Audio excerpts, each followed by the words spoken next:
Graças a Deus. Bom dia, Bárbara. A luz aqui de casa voltou, porque tinha faltado.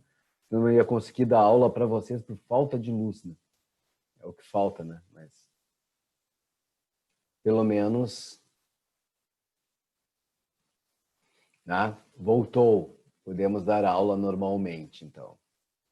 Já vou compartilhar aqui o PowerPoint. Eu acho que eu já botei, pessoal, para vocês o PowerPoint no grupo. Acho que eu botei ontem no grupo. Tá? De vocês aí. Vamos ir para o PowerPoint que eu parei com vocês. Não foi nesse que eu parei. Então vamos lá, direto.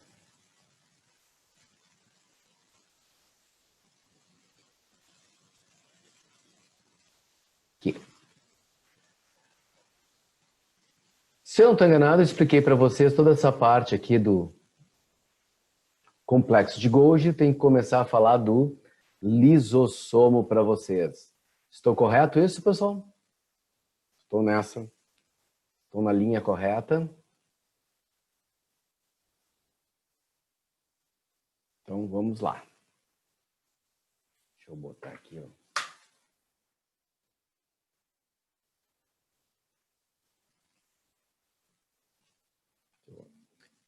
Então vamos. Pessoal, lisossomo.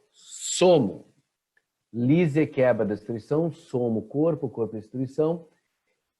A função dele é destruir alguma coisa, ou seja, está ligado a processos digestivos. 3 termos são referentes a lisossomo: autólise, autofagia e digestão celular. Autólise, eu botei entre parênteses para vocês ali, apoptose. Tá? Eu vou explicar, são 2 coisas diferentes, mas tem que, para vocês entenderem. A apoptose se utiliza do processo autólise. Tá? O que seria autólise? É a autodestruição da célula, né? A célula vai se autodestruir. A hora mais frequente de acontecer essa autodestruição é durante o processo de apoptose, tá? Processo de apoptose. O que é o processo de apoptose? É chamada morte programada. Isso quer dizer o quê, tá, pessoal? Quer dizer uma coisa bem simples, que algumas células nossas têm um componente, tá, de programação, que o período vital dela tem que ser curto e a célula tem que ser destruída. Tá? Quem identifica essas células para ativá-las é aquele linfócito CD8. Tá? Ele identifica essas células para a apoptose. Então, o que vai acontecer aqui, pessoal? Tá? A célula vai se destruir toda. Tá? Exemplo, membrana entre os dedos, membranas interdigitais que a gente tem quando é feto. Essas membranas estão programadas para morrer, só para a gente ter a manipulação toda aqui. Tá? Cauda do sapo. O sapo, quando é um girino, tem uma nadadeira caudal aqui, e quando ele vai tomando formato de sapão, essa cauda vai sendo destruída. Claro que existe uma ativação desse processo de autólise, por o reconhecimento de algum hormônio, de algum elemento químico que ativa o processo de autólise. Autofagia, numa tradução literal, seria comer a si próprio. Tá? Então, é a célula se nutrindo, eu prefiro a palavra reciclando, o material interno dela para produzir outras coisas. Coisas que estão sem necessidade. Por exemplo, a célula tinha muita mitocôndria, tá? Muita mitocôndria, e o metabolismo baixou, não é mais necessário. Então, tu vai dissolver o excedente de mitocôndrias. Então, a gente vai criar uma coisa que se chama vacúolo autofágico. O lisossomo vai se fundir com aquela membrana e vai formar um vacúolo autofágico. E vai dissolver toda aquela estrutura existente lá. Tá? Vai dissolver tudo. E aí, então, vai ter ação de autofagia. Um ponto importante aí em função de provas, pessoal, não de entendimento da matéria, é que é o seguinte, é muito difícil estabelecer o limite entre autólise e autofagia.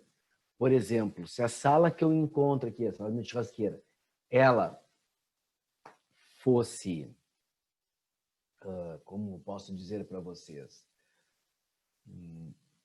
destruída, eu posso destruir ela toda de uma vez ou posso destruir aos poucos. Venho hoje, destruo a churrasqueira, amanhã destruo os móveis, amanhã destruo essa porta, depois da manhã a janela, e eu vou destruindo aos poucos. E eu posso destruir tudo de uma vez só. Então é difícil estabelecer em que momento começou a autólise ou em que momento acabou a autofagia. Tá, pessoal? É muito complicado estabelecer esse limite. Então, tá, pessoal? Nós temos uma situação diferenciada e importante aqui. Tá? Uma situação diferenciada e importante. Que situação é essa, pessoal? Tu vai ter uma questão, e a questão está falando de destruição celular. Tá? Vai ver. Se a pergunta é sobre a programação para morrer, aí o termo, a resposta é apoptose, porque a apoptose é morte programada. Então, se é uma questão de estar falando da programação para morrer, é porque eu quero falar de apoptose. Mas se a questão é só sobre a autodestruição, a resposta é ou autólise ou autofagia. Olho para as alternativas. Existem os dois termos nas alternativas, autólise na letra A e autofagia na letra C. Tem os dois ali. Então, eu vou pela definição. Autólise se for uma destruição total, autofagia se for uma destruição parcial. Tá? Agora, se eu li é uma destruição da célula, a pergunta não é programação, eu olho para as alternativas. Se só tiver uma das duas, tá? Tu vai marcar que tiver. Se tiver autofagia, tu marca autofagia. Se tiver autólise, tu marca autólise. Porque é difícil estabelecer o limite entre elas. Tá, pessoal? Não façam aquilo que é comum o aluno fazer, principalmente na prova de biologia. Eu nunca vi essa palavra, então deve ser isso. Tá? Se tu nunca viu é porque tem um bom motivo, porque provavelmente não é isso. Tá? E tem muita palavra que é criada, porque quase todas fazem sentido para nós, quando elas são criadas a partir do latim, do coisa, mesmo que não queira dizer nada, claro. Como a gente não sabe latim e grego, elas passam a fazer sentido, porque tu vê tanta palavra diferente, né? Então, acaba usando. A digestão celular, pessoal, é um mecanismo que tem nessa fotinha aqui. Tá? Então, o que vai acontecer aqui? Ó? Eu mando as enzimas produzidas pelo retículo rugoso para a face cis do complexo de Golgi. Tá? Estando na face cis do complexo de Golgi, vai transportando de um lado para o outro, eu vou formar na face trans uma vesícula cheia dessas enzimas, que vai ser chamada de lisossomo. Tá? Tá aqui o lisossomo sendo formado. A célula vai fagocitar algum elemento, tá? A célula fagocita um elemento, e quando ela fagocita o elemento, forma-se o fagossomo. Aí o lisossomo vai se fundir ao fagossomo, formando o que a gente chama de vacúolo digestivo. E aqui nesse vacúolo digestivo vai ser digerida a partícula que foi englobada e absorvida as partes que podem ser absorvidas. As partes que não podem ser absorvidas permanecerão dentro desse vacúolo, porém o vacúolo trocará de nome. Ele não será mais chamado de vacúolo digestivo, porque a digestão já ocorreu. Ele agora é o vacúolo residual, porque dentro dele só existem os resíduos, os restos do processo digestório. E aí vai acontecer aquilo que a gente aprendeu com o nome de plasmocitose, onde esse vacúolo vai até a membrana, toca a membrana e vai se abrir, expelindo esses restos, esses resíduos para o lado de fora. Ok, pessoal? Aqui está o passo a passo de tudo o que acontece. Então, formei as enzimas digestivas, mandei para o Golgi forma o lisossomo vai se fundir com o fagossomo, proveniente da fagocitose, forma o vacúolo digestivo absorve o que, né? A célula absorve o que ele digeriu, e o que ele não pôde digerir vai ser eliminado por plasmocitose. Ficou alguma dúvida aqui em lisossomo, pessoal? Ficou alguma dúvida em lisossomo? Não? Então, maravilha. Peroxissomo. São vesículas responsáveis pela desintoxicação e oxidação nas células. Tá? Sua principal enzima é catalase. Pessoal, principal enzima. Portanto, não é a única. É a principal. A catalase quebra a água oxigenada. Então, ela pega a água oxigenada, H2O2, e transforma em água e oxigênio.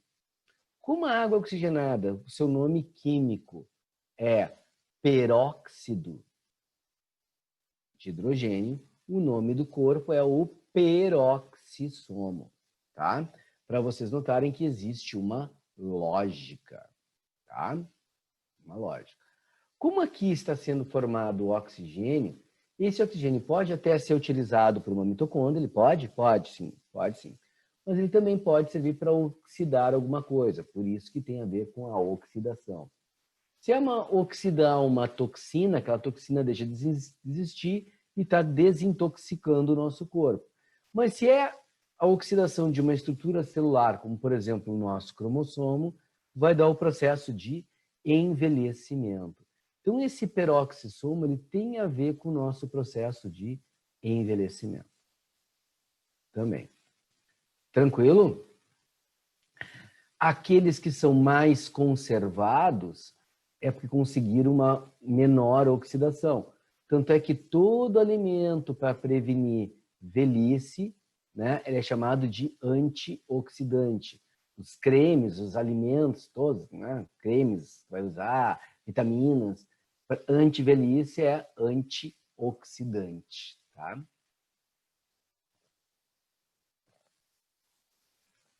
Alguns cremes que criam umas coisas palhaçadas, tal coisa tem anti-age, né? Anti-idade, né? Então, uns troços palhaçada, e tu vai ter, então, a alteração ali, tá? Pessoal, a oxidação não é o único processo relacionado à nossa ideia de velhice, tá? Ideia de velhice. Não é bem assim, né? Lembre que nós temos uma ideia muito equivocada sobre velhice. Tipo, cabelo branco. As pessoas pensam que a pessoa é velha porque tem cabelo branco. E tem gente que tem cabelo branco desde jovem. Tá? Cabelo branco. Se a pessoa tem mais estilo de tiozão, tu vai pensar que ela é mais velha, né? Porque ela tem tipo de tiozão. Né? Então, se tá muito careca, a ideia de ser mais velho também. Né? A própria ideia de ser mais gordinho pode ser uma ideia mais de tiozão, te remete a tiozão, te remete a velhice, ou a tiazona, né? Velhice, e nem sempre é assim. Tá, pessoal? Quem tem a pele mais escura tem mais proteção em relação aos raios solares, em função da sua taxa de melanina. Então, tem uma menor degradação devido aos raios ultravioleta, né? Dos melanócitos e uma menor degradação das fibras de colágeno, tá? Então, por exemplo, etnia negra ruga só vem com idade bem avançada, tá? Bem avançada. Senão, não aparece. E quanto mais claro for, mais rápido tem chance de aparecer as rugas se tu não te cuidar. Então, isso aqui tem... Tô só falando que peroxissomo não é o único fator referente à velhice, né? Tá, pessoal? Só para a gente terem a ideia de velhice, né? E eu gosto de usar os exemplos que vocês conhecem. Tem um que boa parte de vocês conhece, mas tem alguns que não, tá? Então, infelizmente, esse exemplo que eu vou usar não vai atingir todo mundo, né? Mas eu careço de um exemplo melhor. O professor Marcos Almeida, o professor Branca, tá? Ele tem a cabeça branca desde os 30 e poucos anos de idade. Então, com 30 e poucos anos de idade, quando eu dizia a idade dele, ninguém acreditava.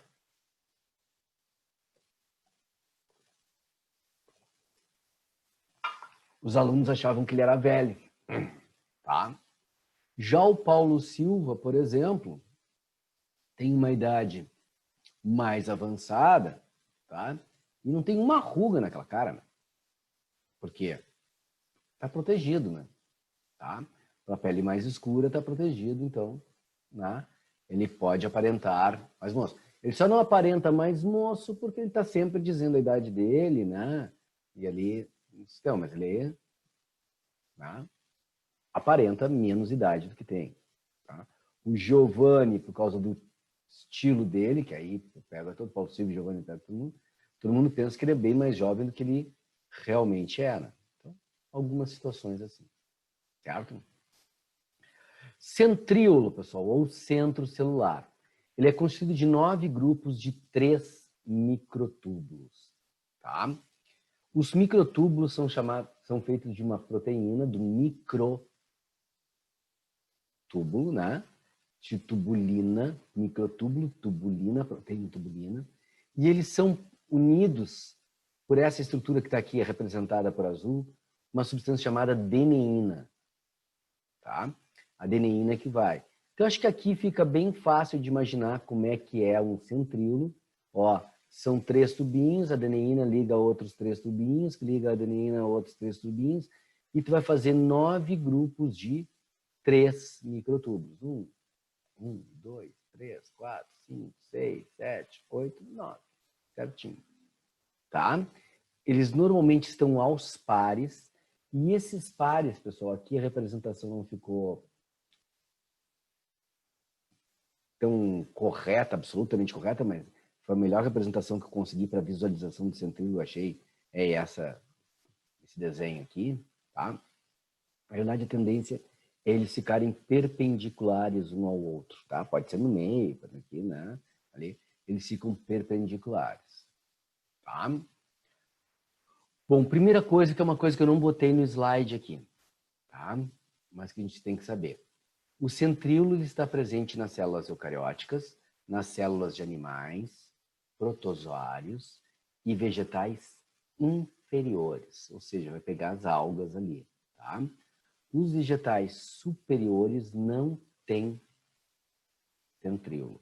Angiosperma, gimnosperma, nada disso tem centríolo. Não tem vegetais superiores. Por que eu estou falando isso agora? Em função da primeira função. Ele é responsável por orientar a formação do fuso mitótico ou acromático. Tá? Esse fuso é aquele fuso que surge durante o processo de divisão celular, tanto na mitose quanto na meiose. Embora seja chamado de fuso mitótico, ele aparece também na meiose. Tá? Por isso que muitos preferem ter um fuso acromático, porque mesmo tu pingando corante, ele não se cora, tu tem uma noção que existe algo ali, né? Em função das estruturas, tá? Mas, né, não tem como, né, eles serem corados, tá? Esse é o detalhe. Certo, pessoal? Bom, o que acontece aqui de importante agora? Quando ele vai formar o fuso, ele migra para regiões opostas de uma célula, que a gente diz que migra para os polos, mas não existe uma posição específica, né? Ele está migrando para zonas opostas, e a orientação da formação do fuso se dá pela posição deles, tá? Pela posição deles. Então, eles vão aumentar a quantidade de tubulina ao redor deles, formando uma estrutura de tubos um pouquinho mais espessos do que o do próprio centrilo ali, que vai dar, quando tu observa no microscópio, a sensação de um brilho, como se fosse uma estrela. Daí que vem o nome que eles criam chamado áster. Tá? O áster é essa estrela. E a partir da atração molecular dessas estruturas, começa, tá, a se formar, né, uma junção de túbulos, de microtúbulos, que vai formar o chamado fuso mitótico. Numa célula vegetal superior, esse fuso ele é proveniente do citoesqueleto. O citoesqueleto é que gera ele. Tá? Por isso que surgiu até uma teoria, pessoal, de que todo o fuso viesse do citoesqueleto. E como existe essa teoria de que todo fuso viria do citoesqueleto, mas a gente sabe que onde tem centríolo, o fuso se localiza entre eles, os centríolos ligam para os polos, e o fuso se orienta por essa formação, é por isso que eu botei aqui, ó, responsável por orientar a formação do fuso. E não colocando que ele gera o fuso, ele orienta a formação do fuso todo a partir dele, uma vez que tem a outra teoria também. Tá? E são os centríolos que darão origem, aí sim, eles darão origem a cílios e flagelos.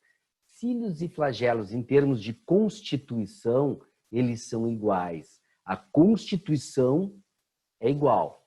Eles são feitos, né, a partir do centríolo de constituição. O que muda de um para o outro?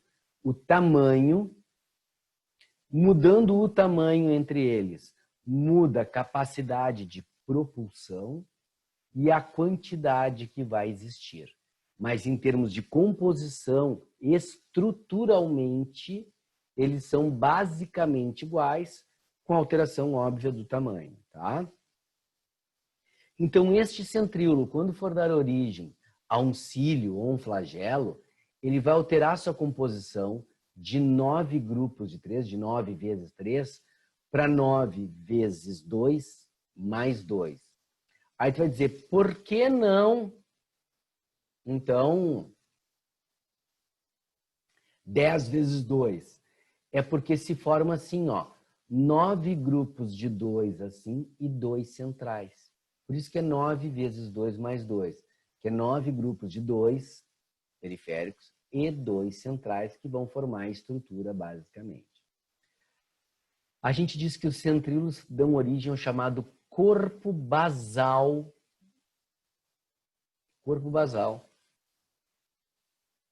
do cílio do flagelo, tá? Continuo tendo os braços de adenina emendando ali, né? Então essa estrutura continua aqui, só que vai ter 9 grupos de 2 mais 2. É como se eu tirasse um de cada um aqui e fosse juntando esses tubos e formando a parte central ali, tá? Basicamente isso. O flagelo dá uma propulsão muito maior que a do cílio. O cílio, como é pequenininho, ele não gera tanta força. O flagelo parece um chicote e dá uma velocidade bem maior, tá? Bem maior, certo? E o cílio, como é pequenininho, ele tem grande quantidade. A gente já viu em protozoário ciliado, ele tem tudo ao redor. Todo ciliado tem cíliozinho. O flagelo normalmente é 1, 2, um tufo, 8. Sempre um número reduzido, porque é muito grande. Depende muito da distensão da membrana. Então, como é grande, o número é mais reduzido. Certo, pessoal? Algum problema até aqui? Não? Ideia de velocidade que pode ter é a ideia do espermatozoide. Vocês lembram qual é a velocidade do espermatozoide dentro do corpo da mulher? Pode se deslocar? O espermatozoide se desloca 2 a 3 milímetros por minuto. Tá? 2 a 3 milímetros por minuto. Isso quer dizer o quê? Que eles têm uma velocidade próxima de 360 quilômetros por hora. Tranquilo? Mesmo? Isso quer dizer o quê? Se a mulher está ovulando agora, e ela mantém um ato sexual agora, tá? O útero tem em torno de 10 centímetros.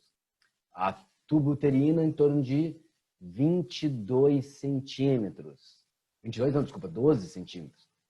Tá? 22 é a soma dos dois. Tá? 22 centímetros é a soma do útero mais a tuba uterina. Se o espermatozoide foi lançado lá dentro, ele vai ter que nadar essa distância. Vamos fazer pelo mais lento deles, que é 2 milímetros por minuto, e arredonda o cálculo. Então, 2 milímetros para cada minuto, ele tem 22 centímetros. 22 centímetros é 220 milímetros, né? 220 milímetros. E como ele faz 2 a cada minuto, se tu dividir isso, então, por 2, vão ser 110 minutos, ou seja, 1h40. 1h50, desculpa. 1h50, tá? 1h50, tu tá grávida. Então, teve o ato sexual aqui, 1h50 depois, o espermatozoide já tá lá fecundando o óvulo, tá grávida. Tá? Claro que para dizer que tá grávida, tem que esperar o embrião se formar, se implantar, porque pode não acontecer, mas, né, na teoria, seria isso. Certo, pessoal? Vacúolo. Só várias coisas aqui, eu fiz várias observações, tá? Aqui. Vacúolo, além de um bom nome para filho, tá?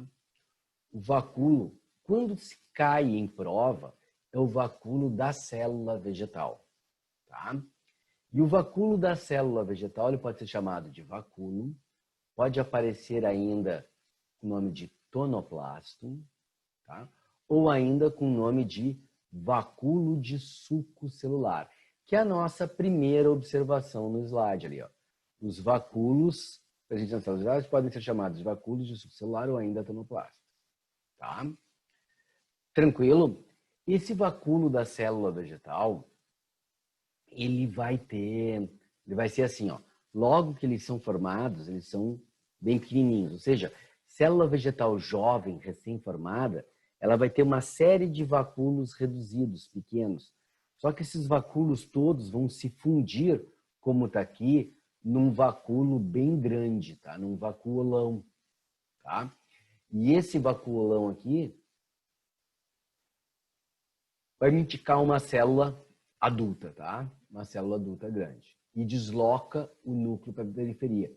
Por isso que sempre desenho de célula vegetal, o núcleo é mais lateral, ele nunca é bem central, porque no meio tem um vacúolo, né? Tomando conta do espaço, tá?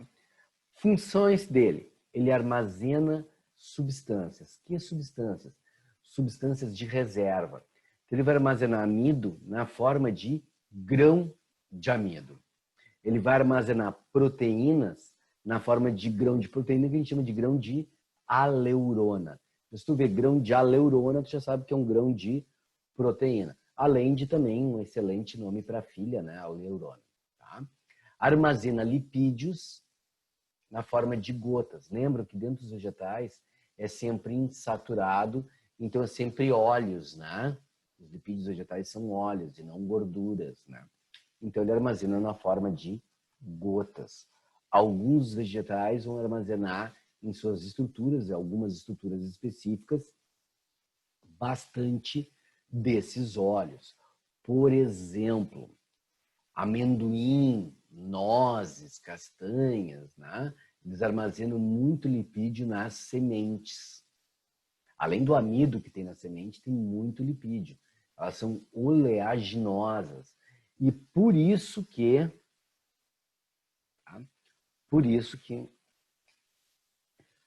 são altamente calóricos, né? Porque tem bastante óleo. O abacate tem no próprio fruto ali uma grande quantidade de óleo. Por isso que o abacate é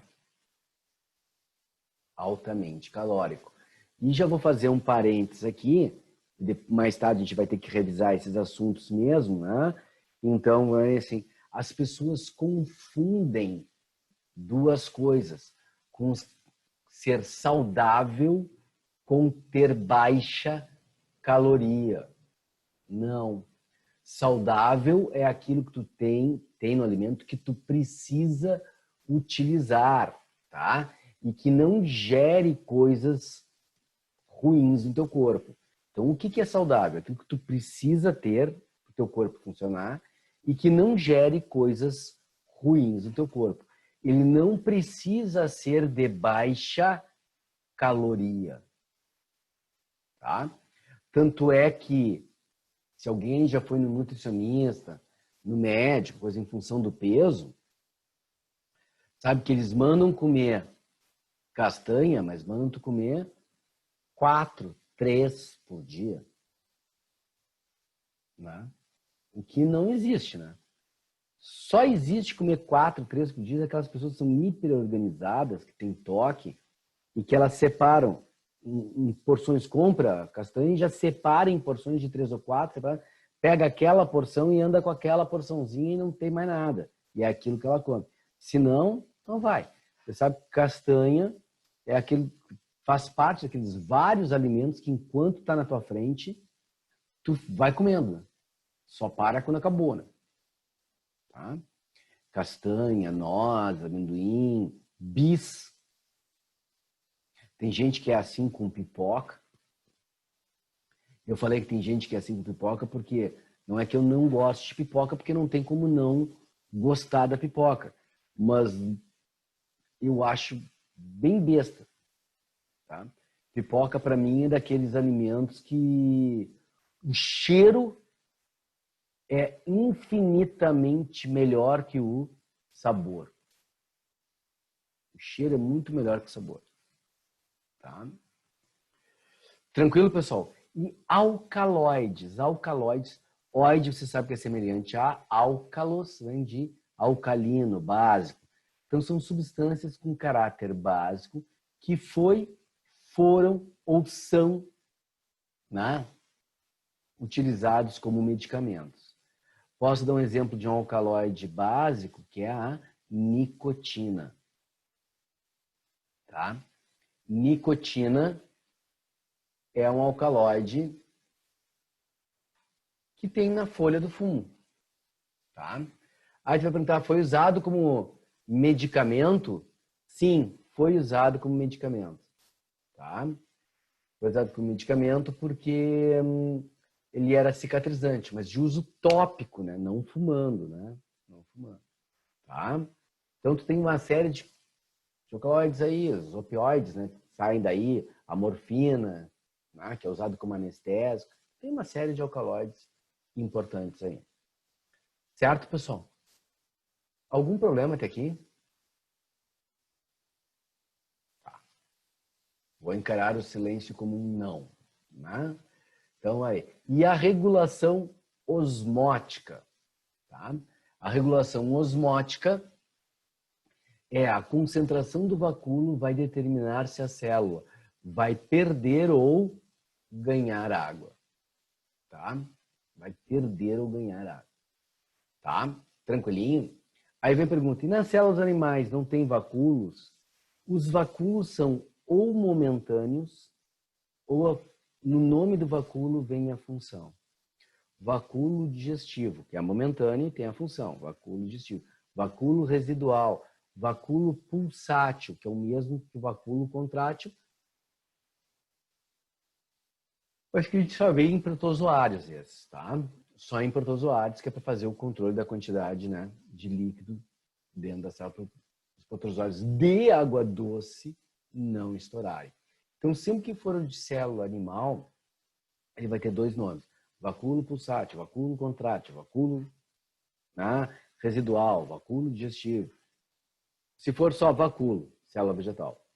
Vacúolo, por exemplo. Tonoplasto, célula vegetal.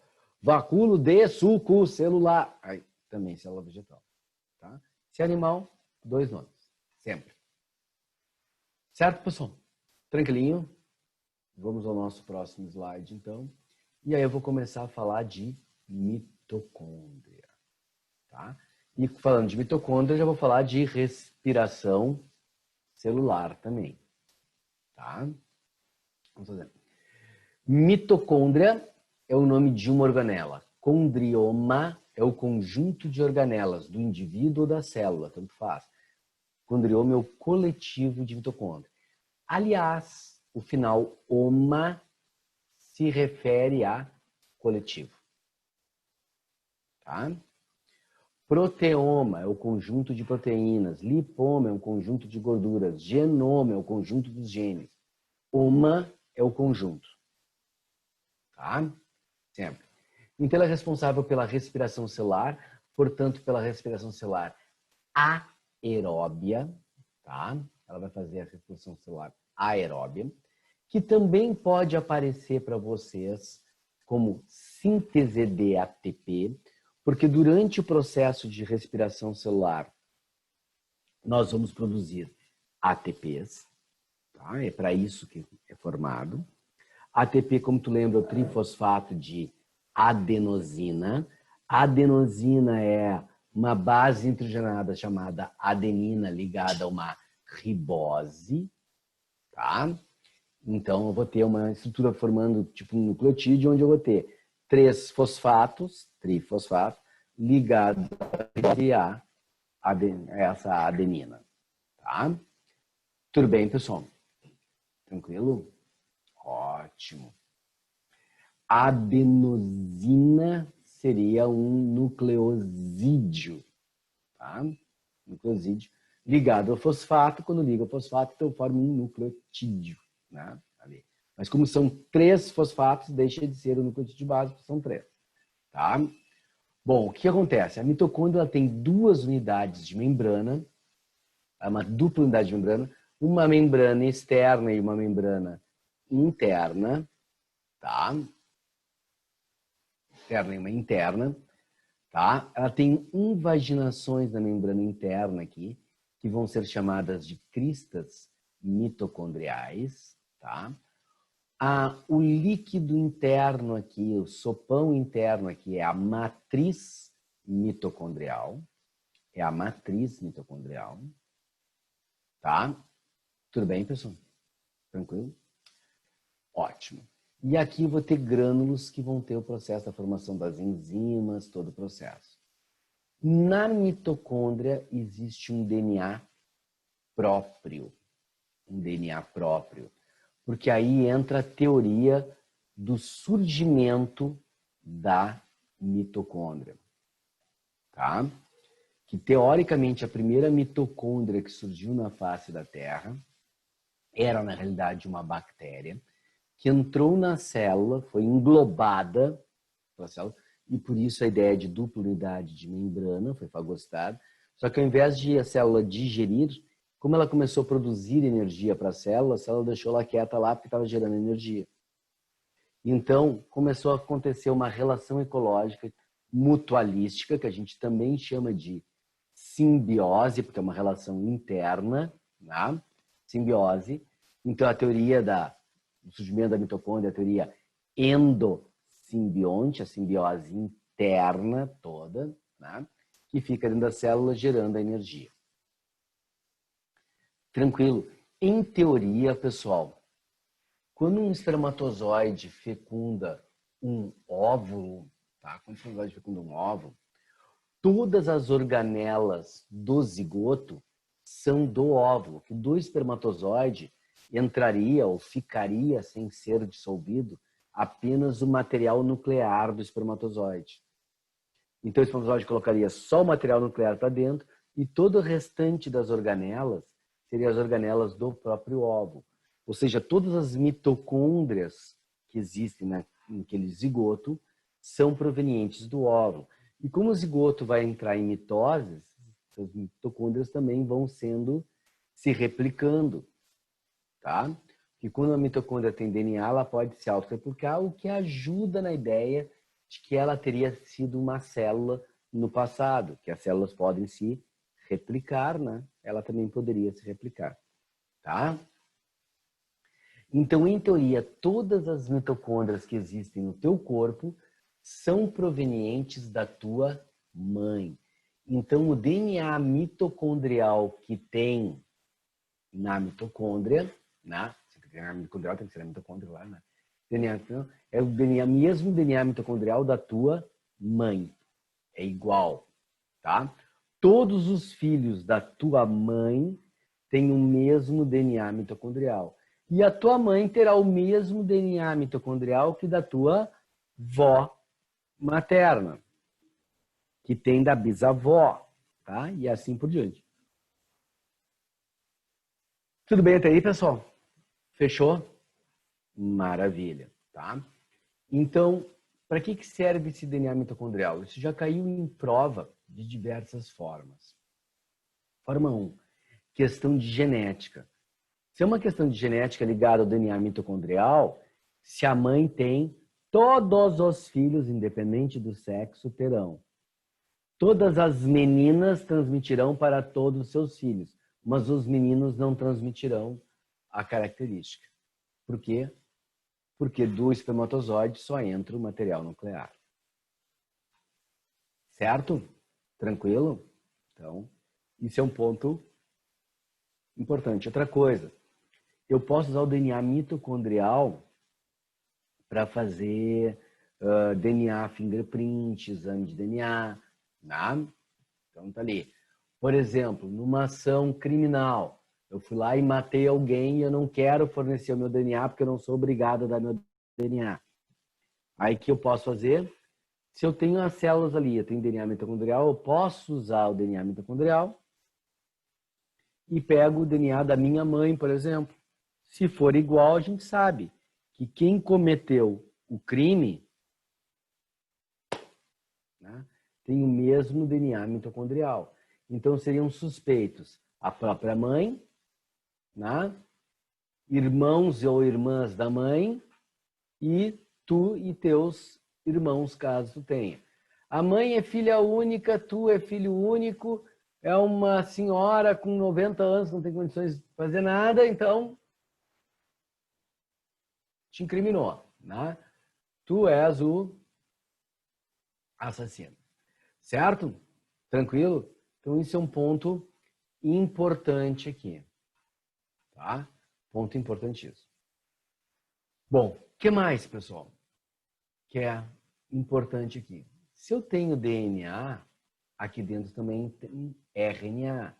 E se tem DNA e RNA, pode ter ribossomo. Ou seja, de novo, a estrutura da mitocôndria ela é muito similar à estrutura de uma bactéria.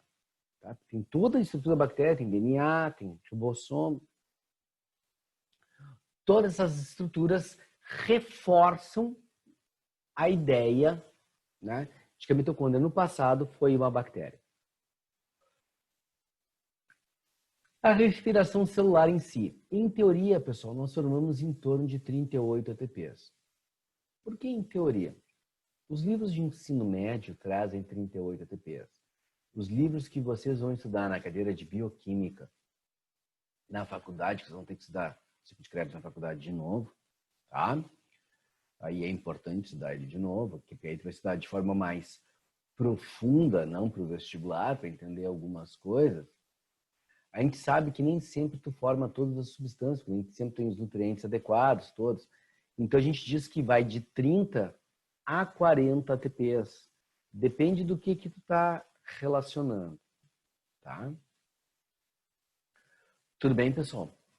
Outra coisa é a equivalência do ATP, tá?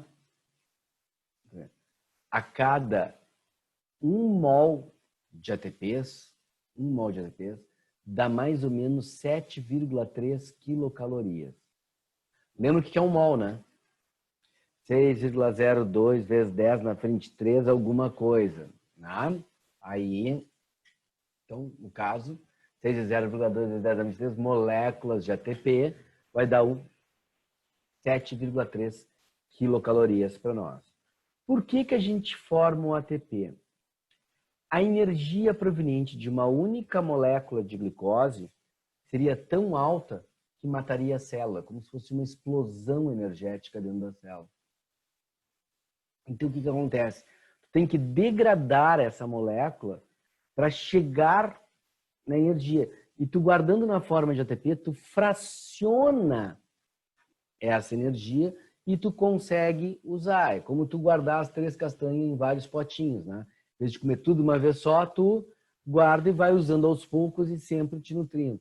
Então aqui é feito isso, a energia ela é fracionada em ATPs, tá? Nesses ATPs, e aí tu vai usando aos poucos essa energia, porque toda ela mataria a célula. Tá? Então, pessoal, o sistema respiratório celular, ele é absurdamente fantástico, tá? Porque ele consegue dar um nível de desempenho que nenhum motor feito por nós dá. Tá? O motor mais eficaz nosso, ele dá 10% da energia gerada. A mitocôndria consegue aproveitar 30% da energia gerada, pelo menos. Então, ela é bem melhor que qualquer motor dividido para nós. A respiração celular, ela tem 3 etapas. Glicólise, ciclo de Krebs, cadeia respiratória. São 3 etapas. A glicólise é uma etapa que ocorre fora da mitocôndria. Ela ocorre no hialoplasma, fora da mitocôndria, tá? É um processo de fermentação que está fora da mitocôndria. O ciclo de Krebs ocorre na matriz mitocondrial e a cadeia respiratória. Desculpa. Começa a falar, começa a engolir ar, vai dando vontade de bocejar. Vai dando nas cristas mitocondriais. Tá, pessoal? Tudo bem até aí? Mesmo? Bom, o que vai acontecer aqui agora? Tá, pessoal? Já tem as etapas onde acontece cada um. Existe uma coisa que já caiu na URGS, não sei se vocês lembram, quando a gente falou desse assunto, tá? Mas tem uma prova da URGS, prova do ano 2001, que foi a última prova da URGS com 30 questões, questão número 29, que é assim, assinale a alternativa, analise as afirmações abaixo, tinha 1, 2 e 3, e a afirmativa 3 dizia assim: a glicólise possui uma etapa aeróbia e uma etapa anaeróbia. Tá?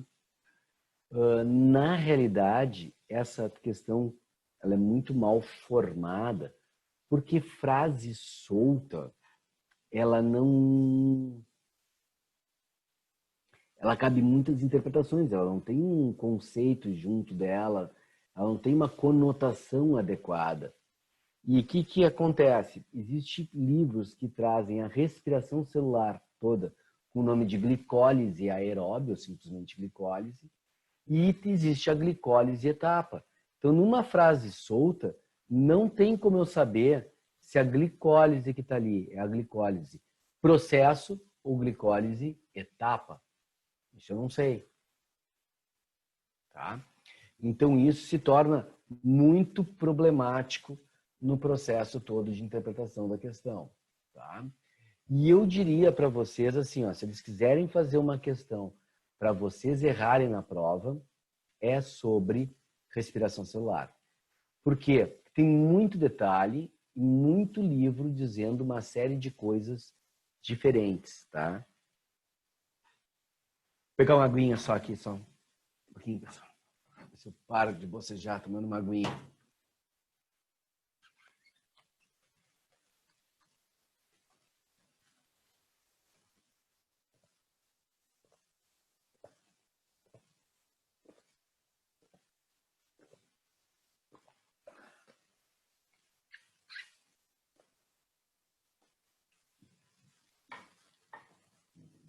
Tá? Pessoal, o que vai acontecer aqui agora? Glicólise, vamos começar por essa etapa. Lise, quebra, destruição. Glicose. Então, a quebra da glicose. Então, a glicólise é o primeiro processo onde tu começa quebrando a molécula de glicose. Tá? Essa etapa, como eu disse para vocês, ocorre no hialoplasma, numa parte líquida, não dentro da mitocôndria. É um processo anaeróbio, é uma fermentação, não ocorre, tá? O uso do oxigênio para nada, tá? E essa etapa ela produz 2 ATPs. Esses 2 ATPs são saldos, ou seja, entre o que foi produzido e o que foi consumido, sobra 2. Entre o que é produzido e o que é consumido, sobra 2. E 2 ácidos pirúvicos. Glicose, você sabe muito bem que é C6H12O6. Tá? C6H12O6. O ácido pirúvico é C3. Então, quando eu quebro a glicose ao meio, eu tenho 2 C3, 2 ácidos pirúvicos. Certo, pessoal? E aí, o que acontece? Esse ácido pirúvico é o que desencadeia o ciclo de Krebs. Ele é o primeiro reagente do ciclo de Krebs. Ele vai desencadear esse processo do ciclo de Krebs. Tá? Tudo bem até aí? Mas para isso acontecer, eu tenho que ter a presença do oxigênio. Isso aqui, pessoal, eu tirei de um livro e do material que eu uso para o meu grupo, para botar aqui para vocês terem uma noção. Ó. Ah, eu tenho que decorar essa sequência? Não. Me interessa que tu saiba que da glicose tu forma 2 ácidos pirúvicos. Mas para tu enxergar tudo. Tá? Então, o que acontece? Essa glicose, tá? Ela vai quebrar um ATP, vai gastar um ATP, formando um ADP mais P, e vai ser transformado em glicose 6-fosfato, porque fosfato se liga ao carbono 6. Depois ela vira frutose 6-fosfato, que é um isômero, a frutose é um isômero da glicose. Aí tu gasta mais um ATP, tá? E aí essa glicose 6-fosfato foi a glicose 1,6-difosfato, no carbono 1 e no carbono 6. Aí essa substância ela é quebrada e forma duas vezes, né? 2-gliceraldeído fosfato, tá? Que tem 3 átomos de carbono. Aqui a frutose tinha 6, ó, forma 2 com 3. Aqui vai ter perda de hidrogênio e eu vou formar 2 NADH. Aí eu vou fazer mais uma transformação do ácido difosfoglicérico, vou ficar com 2 fosfatos, tá? E esse ácido difosfoglicérico vai ser convertido em ácido fosfoglicérico, ou seja, eu vou pegar 2 ácidos e vou formar 2 ATPs. Um de um ácido, o outro do outro ácido. E aí eu formo 2 ácidos Cadê meu mouse? Aqui. 2 ácidos fosfoglicéricos aqui. Tá? Eu perco um do primeiro, um do segundo. E aí esse ácido fosfoglicérico vai ser formado em fosfoenol pirúvico, que eu quebro e formo mais 2 ATPs, porque são 2 ácidos. E aí eu vou formar 2 ácidos pirúvicos. Então eu formei, ó, 4 ATPs, mas gastei 2. Produzi 4, gastei 2, na realidade me sobraram 2 ATPs. Tudo bem?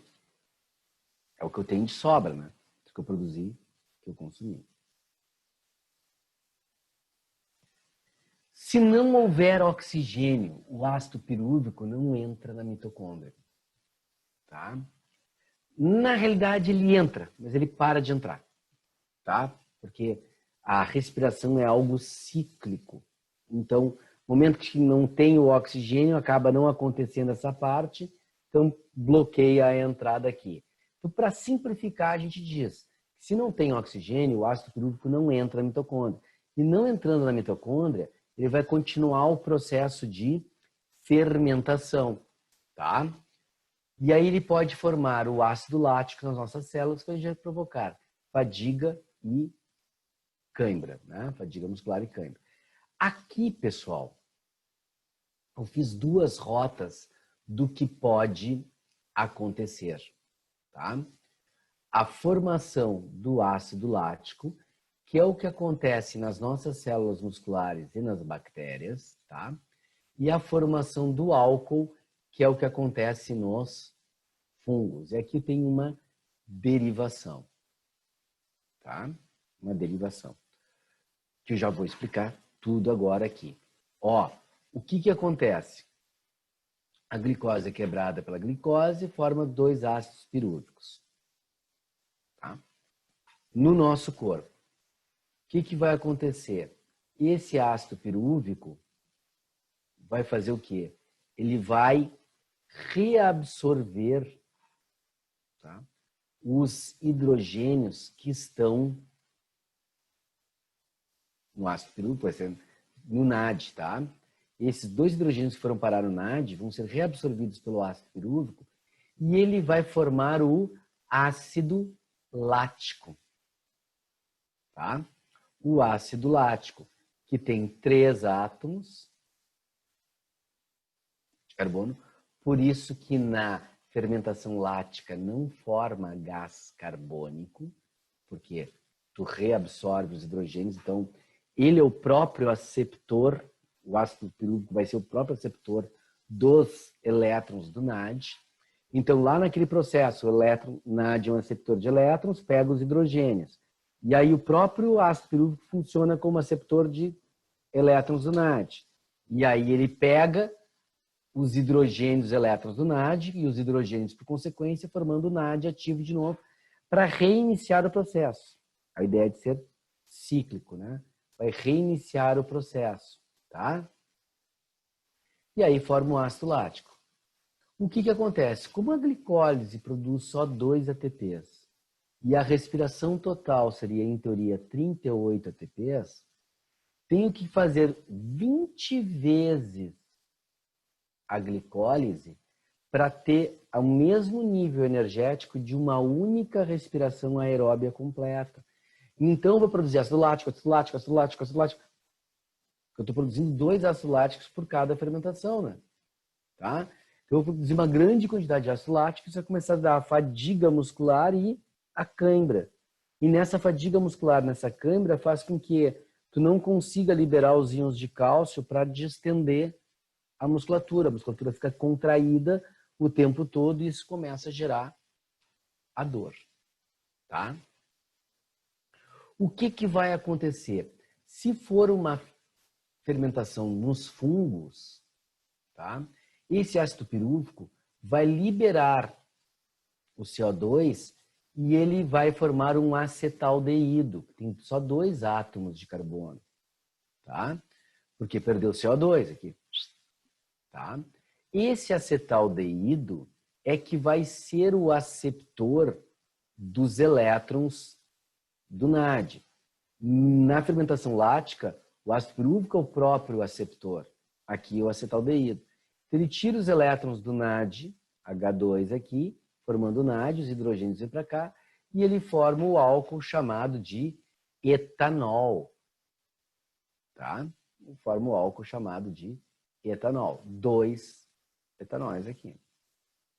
Certo? Tudo bem? Essa aqui é a fermentação alcoólica que tu vai ter na cerveja, no vinho, champanhe. A mesma fermentação alcoólica para fazer o uísque. Lembra que o álcool é produzido por fermentação. O processo de destilação só vai concentrar o álcool. Tá? Essa é a ideia. E o que é esse outro ramo que tem aqui, ó, que produz ácido acético? É o que alguns chamam de fermentação acética e alguns não querem chamar de fermentação. Por quê? Porque, na realidade, para essa coisa aqui acontecer, tem que ter oxigênio. Então, quando o oxigênio entra em contato com o vinho, por exemplo, ele vai começar a ativar os NADs que se formaram do processo de formação do álcool aqui, ó. Eu formei o NAD. E ao ativar o NAD vai funcionar como um aceptor do acetaldeído, um aceptor de elétrons. Ele vai tirar elétrons formando o NADH2, transformando esse acetaldeído em ácido acético. Então, o processo. Por isso que é tão importante as coisas que falam sobre a rolha do vinho ali, se ela permite a entrada de ar o vinho vai oxidar, oxidando ativa os NADs, e os NADs vão transformar os acetaldeídos, ao invés de álcool, em ácido acético. Tá? Inclusive, quando o vinho fica estragado, né, que as pessoas estão estragado, ele dá um gosto bem de vinagre, fica vinagrado. E por isso que existe vinagre de vinho. Tá? O vinagre de vinho. O vinagre do álcool. Vou vinagrar o álcool puro, vou vinagrar, né, o vinho branco, tinto. Né? Tem os vários tipos de vinagre. Tá? Tranquilo? Aí o vinagre de arroz é a mesma coisa. Tu faz a fermentação do arroz e aí, ao invés de gerar um álcool, tu gera. Ah, mas se gerasse álcool do arroz, o que seria? Tá? Seria o chamado vinho japonês, que é o que tu usa também na formação de... Quando vai fazer um sushi, uma coisa, tu pode usar o vinho japonês. Tudo bem? Tranquilo? Maravilha. Isso aqui para o processo de fermentação. Mas se a respiração celular continuar, isso aqui, o ácido pirúvico, é o que vai desencadear o próximo, que é o ciclo de Krebs. O ciclo de Krebs ocorre na matriz mitocondrial, é um processo aeróbio, entre aspas, e produz 2CO3, 3 NADs, 1 FADH2, 1 ATP. Para cada molécula de ácido pirúvico. Como são 2 ácidos pirúvicos, tudo dobra. 4 CO2, 6 NADs, 2 FADs, 2 ATPs. Tá? Sempre dobra porque são 2. Tá? Tranquilo? Também conhecido como ciclo do ácido cítrico. O que vai acontecer? Aquele ácido pirúvico vai perder elétrons para o NAD, formando o NADH2, e vai perder um gás carbônico. E com isso, ele vai formar, tá, um acetato. A gente chama de acetil, né? Mas é um acetato. Esse acetato, que tem 2 átomos de carbono, que tipo ácido acético, né? 2 átomos de carbono, tá? Ele vai reagir com a coenzima A. O que é uma coenzima? É aquela enzima que participa junto do processo, mas ela em si não é utilizada. Ela cria a condição, né, para acontecer as coisas. Então, esse acetil-CoA, ele vai reagir com ácido oxalato acético, tem 4 átomos de carbono, e esse ácido oxalato acético, ele vai ser quebrado em ácido, vai ser formado o ácido cítrico. 4 mais 2, 6 átomos de carbono, forma o ácido cítrico. Esse ácido cítrico vai ser degradado dentro do teu corpo. Tá? E aí, quando ele for degradado, o que vai acontecer? O NAD vai arrancar elétrons, formando o NADH, tá? E formando CO2. Então, vai dar origem a uma substância ácido alfa-cetoglutárico, que tem 5 átomos de carbono, que vai perder hidrogênio, gás carbônico de novo, e vai formar um composto chamado succinil-CoA. Esse succinil-CoA vai dar origem a ATP aqui, né? Perde a coenzima A, forma-se um ATP e vai dar origem ao ácido sucínico ou succinil apenas. Tá? Aí o FAD arranca elétrons, formando FADH2, formando ácido málico.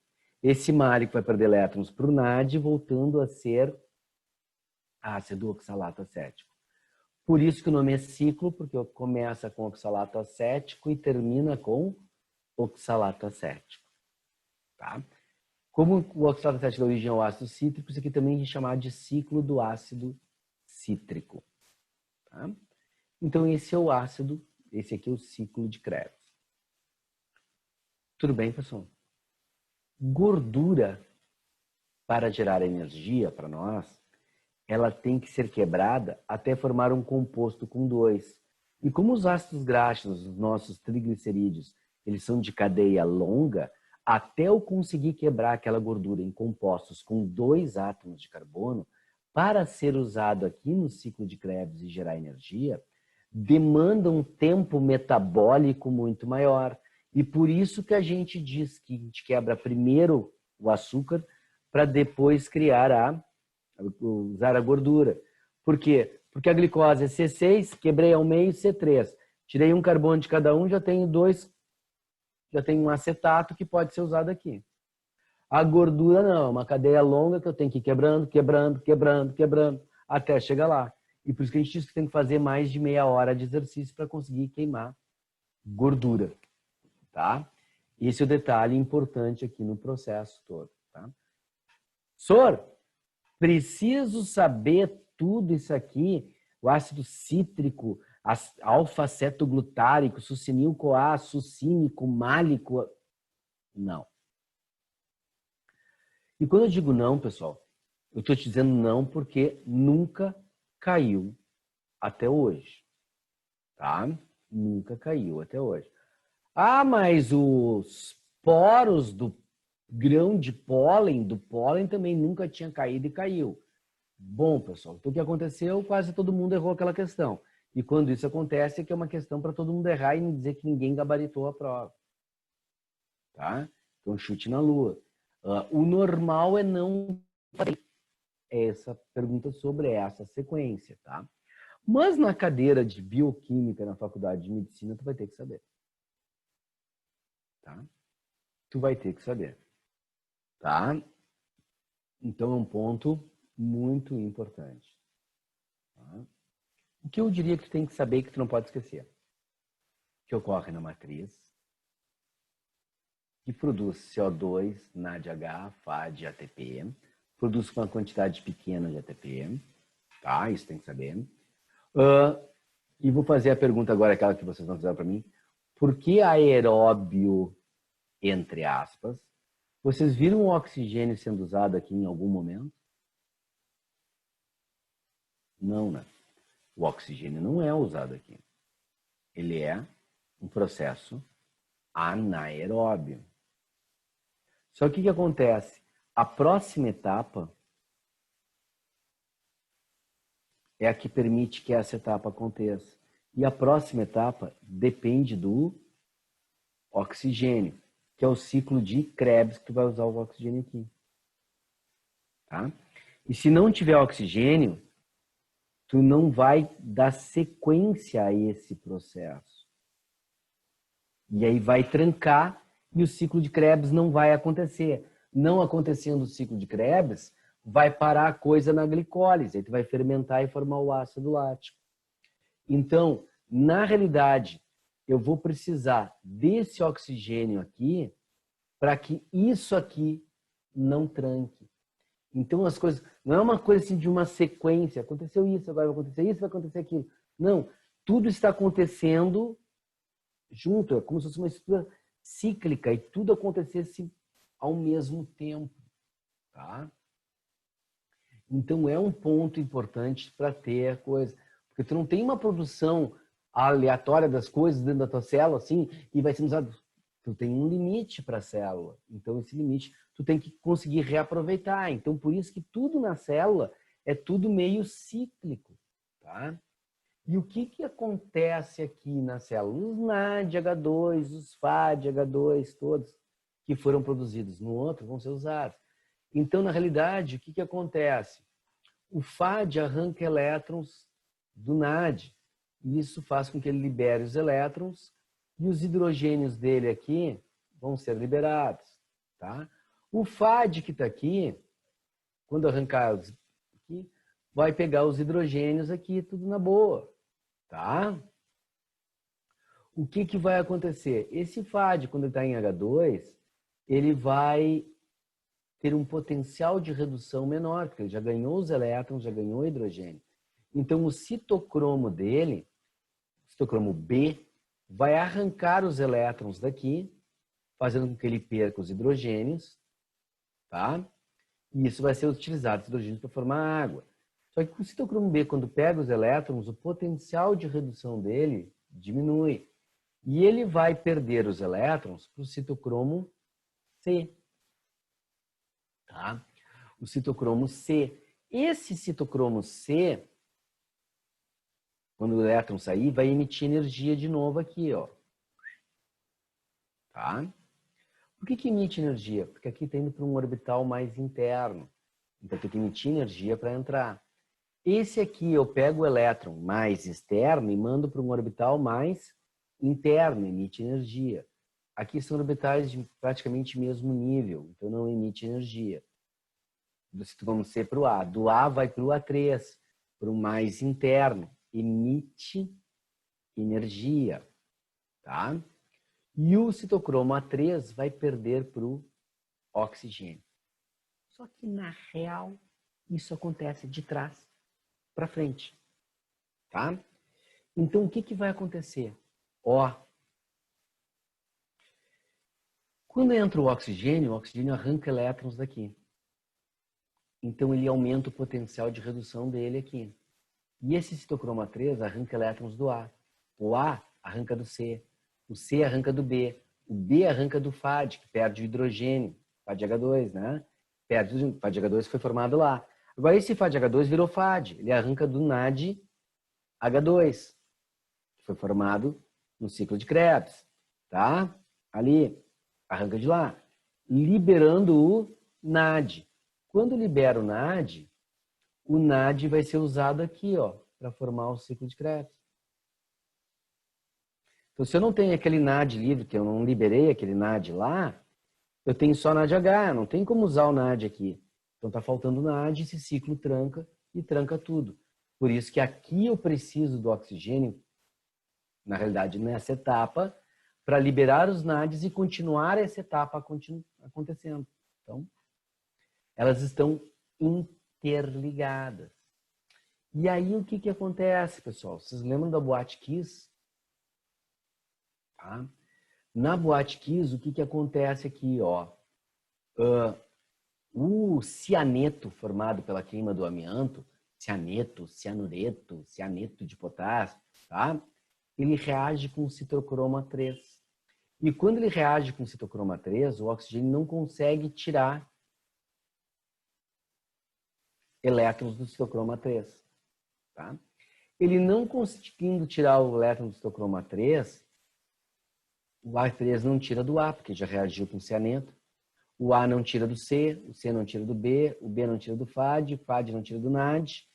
E aí para de acontecer o ciclo de Krebs e a célula morre por asfixia, por falta de energia. Não tem energia suficiente para desencadear os processos. A fermentação não é suficiente para manter todo o corpo, tá? Nem vai acontecer num nível tão grande.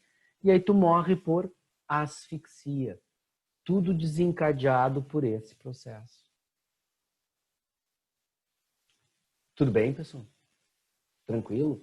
Essa etapa é a única que é efetivamente aeróbia, que é a única que usa o oxigênio.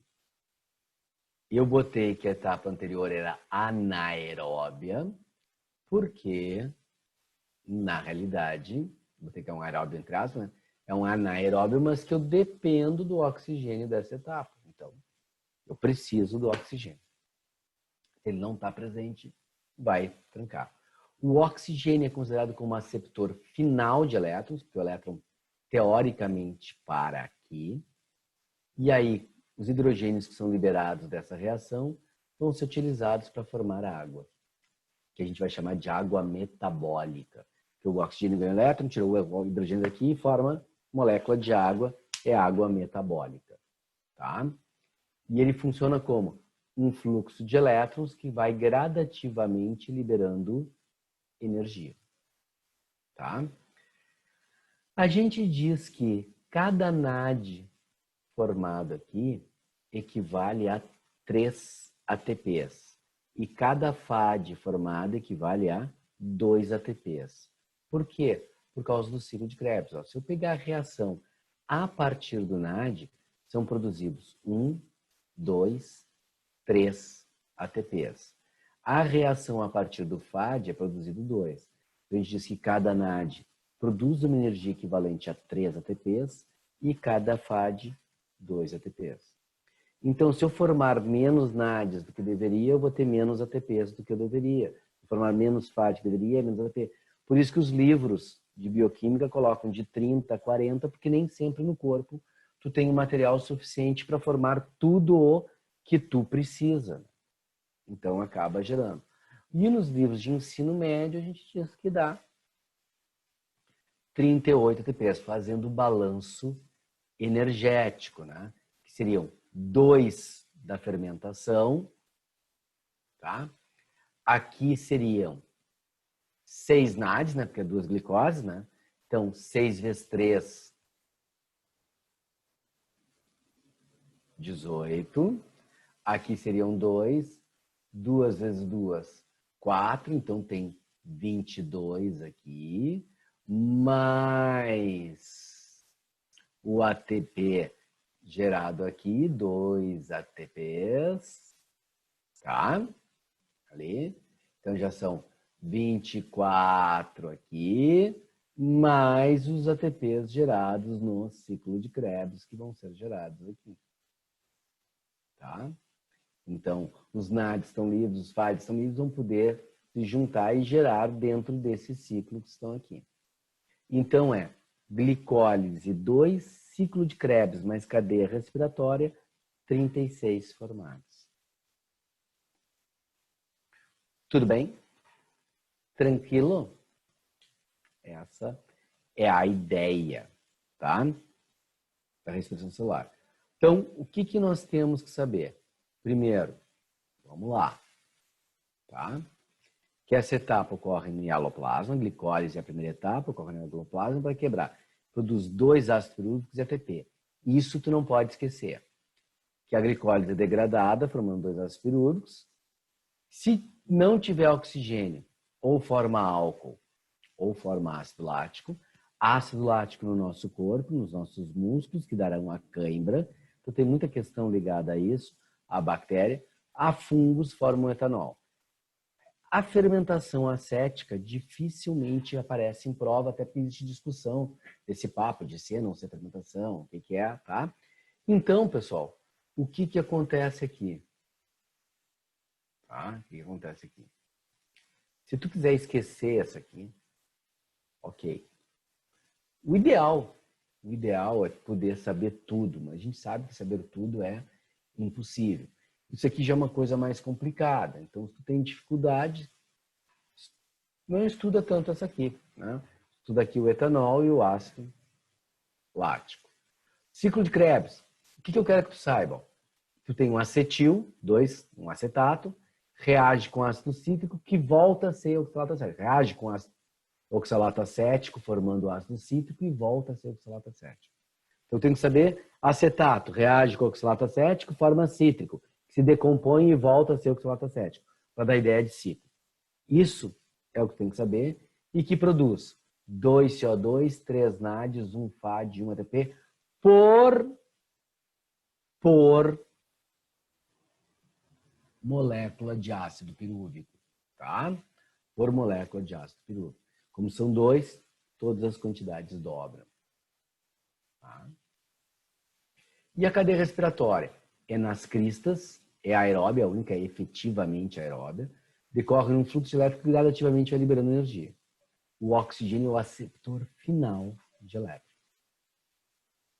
Tá? Aceptor final de elétrons. Foi, pessoal? Alguma dúvida aqui? Perguntas?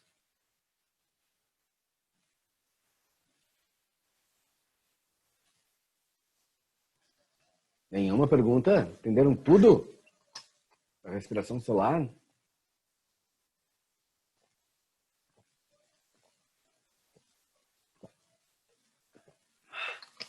Pessoal, tem gente que eu não gosto disso.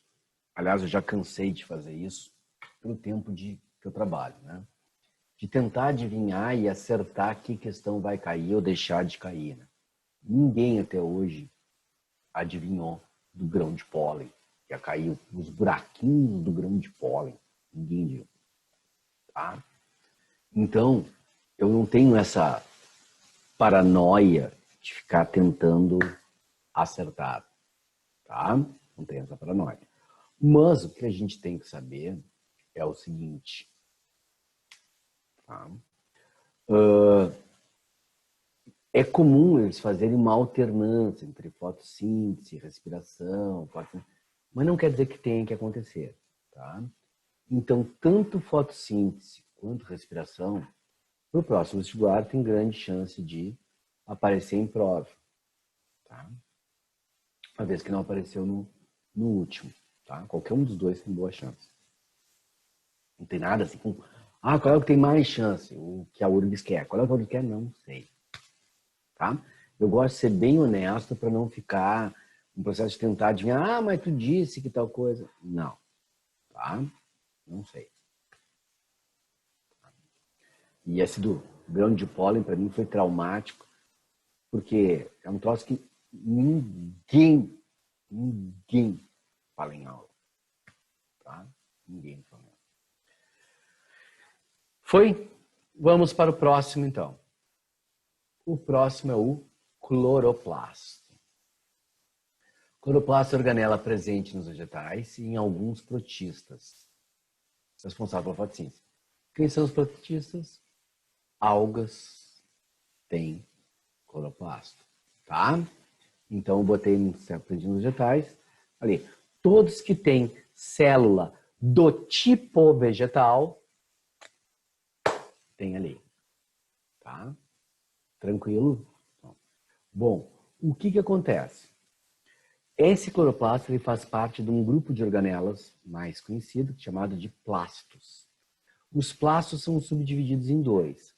Os com função de armazenamento de substâncias de reserva, leucoplastos, e os que portam pigmentos, cromoplastos. E aí dentro dos cromoplastos tem xantoplasto, tem xantofila, eritroplasto, tem eritrofila, cloroplasto, tem clorofila. Xantoplasto tem xantofila, que é amarelo alaranjado, eritrofila amarelo alaranjado também, vermelho alaranjado ou laranja avermelhado, né, ali, e cloroplasto, clorofila. Tá? Tem os carotenos. Os carotenos, tá? Eles são pigmentos alaranjados, tá? Alaranjados, que pode dar para tons de amarelo ou para tons de vermelho. Então, tanto no xantoplasto quanto no eritroplasto, eu posso ter os carotenos também. Tá? Tudo bem? Então, são elementos. Quase todos aqui são carotenoides, né? Então, tem pequena diferença ali. O que acontece, pessoal? Nenhum se transforma no outro. Ou seja, a célula, quando a folha está verdinha, é porque o número de cloroplastos é muito maior do que dos outros plastos.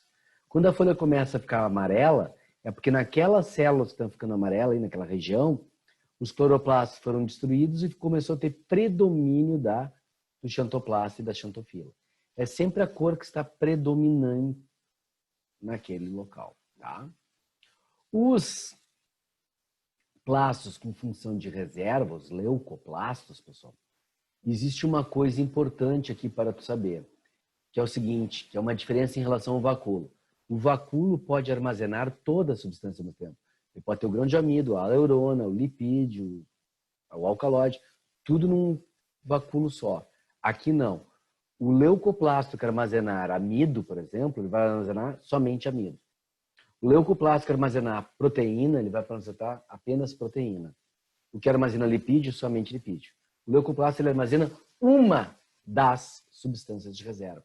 E por isso que é comum trocar de nome. Em vez de chamar de leucoplasto, chama de amiloplasto, porque armazena amido. Ao invés de armazenar proteína, chamar de leucoplasto, é protidioplasto ou proteoplasto.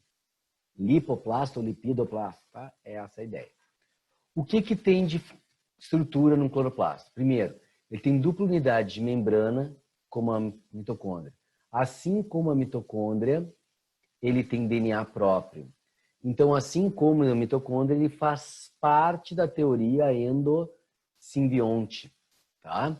Na teoria endosimbionte, que é a teoria de que era uma bactéria que entrou na célula e gerou, né, a glicose toda. Tá? Tem duas membranas, eles têm umas invaginações internas, chamadas de lamelas, que vão dar origem e sustentar essas estruturas, que são chamados tilacoides. Dentro de cada moedinha dessas aqui, de cada tilacoide, é onde está a molécula de clorofila. Um conjuntinho desses de tilacoide, aqui tem um tilacoide, 2, 3, 4, 5, 6, 7, 8, 9, tá? Um conjuntinho desses tilacoides é um granum. Então, o nome que tem aqui, granum, é todo o conjuntinho de tilacoides. Ele está apontado aqui no meio, e aí às vezes pode pensar que da metade para baixo é granum, para cima é tilacoide, não. Cada um deles é um tilacoide e o conjunto é grânum. E o conjunto de grânum é graná. Graná plural. Então, se eu contar 1, 2, 3, 4, 5, 6, 7, 8, 9, tá? Esses 9 grânum juntos vai formar o graná, o coletivo. Graná é plural, tá? Graná é plural. Certo, pessoal? Eu tenho que falar agora aqui que é o seguinte, ó, que o líquido interno que tem o DNA aqui, tem as enzimas, é chamado de estroma. Então, eu tenho o estroma, os grânulos, né, a grana toda aqui, e a estrutura dele. E a partir daqui só me resta falar de fotossíntese. Mas que eu vou falar na próxima aula por causa do tempo, né? Temos 1 minuto. Então, amanhã de tarde, a gente fala do processo de fotossíntese, tá? Quem tiver alguma dúvida e não perguntou aí na aula, ou mande por e-mail ou por WhatsApp, que vocês têm meu WhatsApp aí, ou amanhã, antes de eu começar a falar de fotossíntese, faça as perguntas para não deixar nada para depois. Certo, pessoal? Tranquilo? Então, tchau para vocês. Até amanhã. Tá, pessoal? Tchauzinho. Feito para todos. Bom almoço. Tá? Bom almoço. Tudo de bom. E pensamento positivo para o Paulo Silva. Tá, pessoal? Beijão. Tchau.